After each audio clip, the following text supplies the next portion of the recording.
تھے اور اپنی رعایا کی خبرگیری کیا کرتے تھے۔ رات میں شاہی جوڑا اتارا، نکل گئے اور دیکھا کہ میری رعایا کا کیا حال ہے اور میری حکومت کیسی چل رہی ہے۔ ایک رات میں سلطان محمود غزنوی نے شاہی جوڑا اتارا، سادہ لباس پہنا اور شہر میں نکل گئے۔ ایک جگہ جا کے دیکھا کہ چوروں کی ایک جماعت اکٹھی ہے اور مشورہ کر رہی ہے۔ کس کی جماعت بھائی؟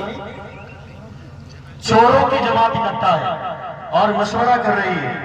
سلطان محمود غزنوی قریب گئے تو انہوں نے پوچھا کہ بھائی تم کون ہو؟ تو محمود غزنوی نے کہا کہ میں تمہیں جیسا ایک آدمی ہوں۔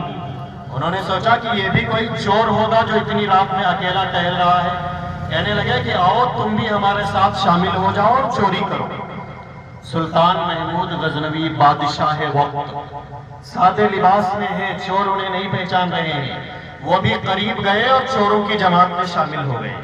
تو ان چوروں نے کہا کہ دیکھو ہم کوئی معمولی چور نہیں ہیں، بلکہ ہم میں سے ہر شخص اپنے پیشے میں بڑا ماہر ہے اور بڑے بڑے کمالات رکھتا ہے۔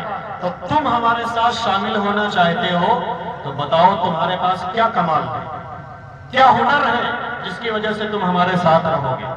تو سلطان محمود غزنوی نے کہا کہ میرے پاس بہت بڑا کمال ہے، لیکن پہلے تم یہ بتاؤ کہ تمہارے پاس کیا کمالات ہیں۔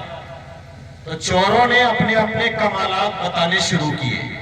ایک چور نے کہا کہ میرا کمال یہ ہے کہ کوئی دیوار چاہے جتنی موٹی ہو اور چاہے جتنی مضبوط ہو میں اس میں نقب لگا دیتا ہوں، یعنی سوراخ کر دیتا ہوں۔ دوسرا چور بولا کہ میرا کمال یہ ہے کہ کوئی محل اونچا سے اونچا ہو میں اس پر کمند ڈال دیتا ہوں، یعنی رسہ ڈال کے چڑھ جاتا ہوں۔ ایک اور چور بولا کہ میرا کمال یہ ہے کہ میں مٹی سونگھ کر پتہ لگا لیتا ہوں کہ یہاں خزانہ ہے یا نہیں ہے۔ ایک اور